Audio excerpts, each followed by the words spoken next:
Filaments of Light on a painting by Marilyn Bergstrom. Wrapped in the olive and tan of his wife's kimono, his body recedes into the night.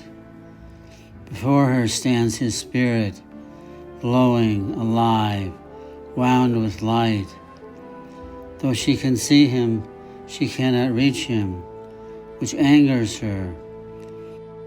There is so much between them. How can she say goodbye? Then she feels his filaments of light invading her like roots, as she becomes the rich soil from which his spirit sprouts.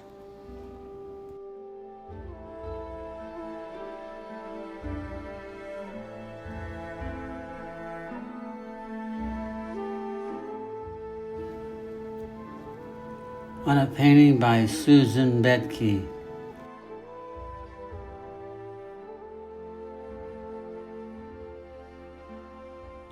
Steam rising, like a bud she unfolds, fresh flowers.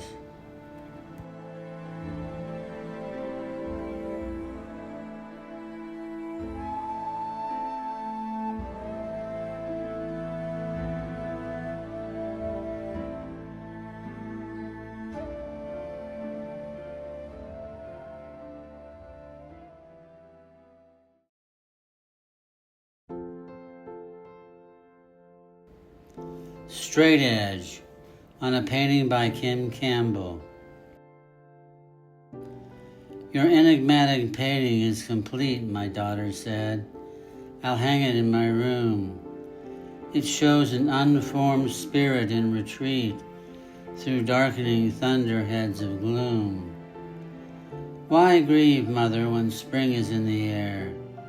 Because I see your green-stemmed life cut short, in family photographs where you're not there, and cancer cells that kill us for their sport. If only I could cut it out, mother. My cancer is for real. Do not pretend that I'm your work of art.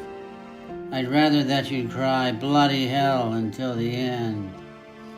So my lovely daughter lived and died, sure of self, sure of love, and steady-eyed.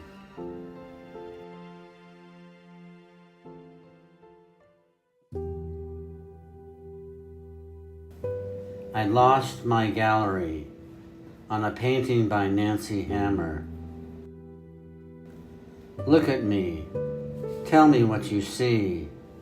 Strength, determination, grit, and perhaps a hint of cynicism. My weary eyes have seen so much. The recent pandemic bankrupted me. The slats in my kitchen chairs remind me of the bars of a prison cell, but hope is stubborn. Sunrise presses through the blinds, casting a pale gold over the kitchen table where I once welcomed friends with laughter. Even now, as silence pools in the corners of the room, I gather fragments of memory like scattered petals and try to fold them back into their buds. My rouged lips and cheeks will be the envy of tulips everywhere. Thoughts will flock around my head, and my strong hands will once again rejoice in remaking the world.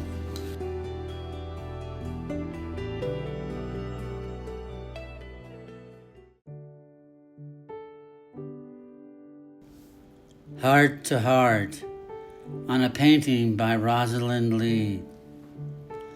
Mirrored in my mind, my grown daughter's broad and easy smile reflects all the love that I have shown on her since I first cradled her in my arms. With her hands clasped over her heart, she both invites my embrace and offers hers to me. Backed by the ebb and flow of the withdrawing tide, we breathe each other in and let each other go.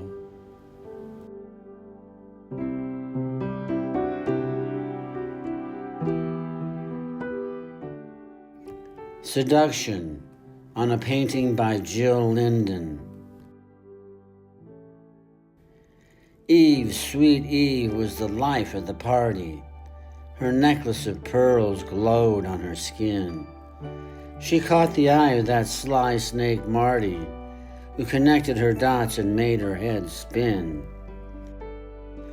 When she awoke the next day, she felt, brainy. The midday sun had replaced the full moon. Adam's snoring was loud and his dream talk zany. She began to see him as inopportune. So she took one more bite from the fruit of all knowledge and, smart as a whip, zipped off to college.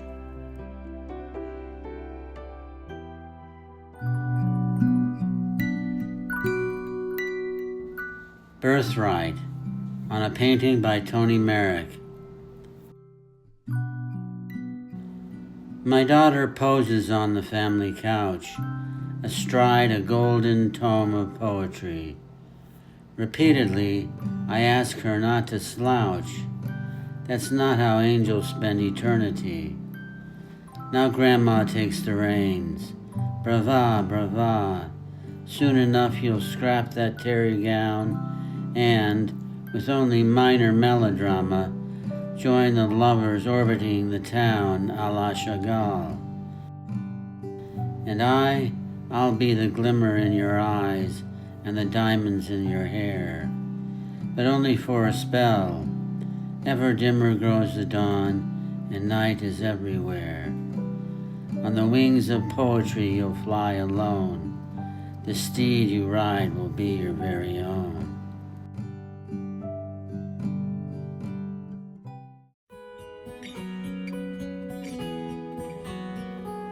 The Pirouette, on a painting by Fay Stross.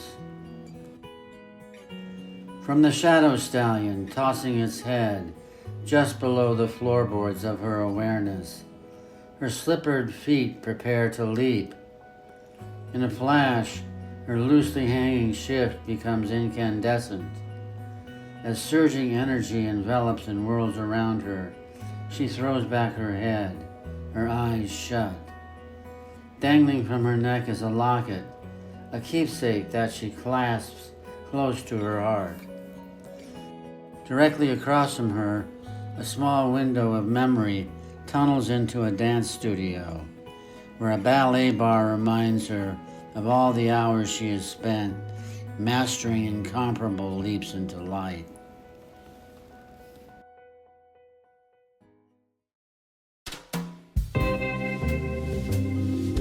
The Politician and His Constituents, on a painting by Francis Wallace. Like a flash flood, a river of skulls rolls down the street to the local politician's house. They stack themselves neatly on his front stoop. One skull bangs its forehead against the door. No answer. A few more pound their heads. Nothing. Furiously, the skulls torch the sky orange. Finally, the front door opens just a crack. Dressed in black like an undertaker, the politician slips out onto the stoop and, in his best stentorian style, proclaims, "Oh, my constituents, why have you come to me as a river of skulls? Why have you torched the sky orange? Speak and I will listen." Much to their horror, the skulls discover that they can no longer speak. Their heads have been hollowed out by too much twisting of the truth. The politician grins. As he turns to go, he is pierced by a fierce wind that the skulls have honed razor sharp. Louder and louder he screams until it seems that the whole world is one big scream. Satisfied with the extent of his suffering, the constituents roll slowly back to their graveyard on a hill.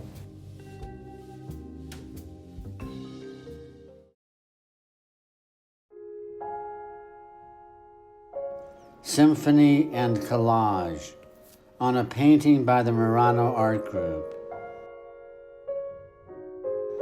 When the composer unsheathed his score of music, he sets in motion a choreograph of notes that his accomplices, the musicians, blow, strike, strum, pluck, and bow into the ears of the audience. When the painter unveils her collage, she lets fly a flock of shapes and colors that momentarily overwhelm. But as the viewer acclimates, hints of order begin to emerge. Images begin to align, and swatches of color begin to contrast and balance. What was once considered dissonant and chaotic now tunes the ear and sharpens the eye.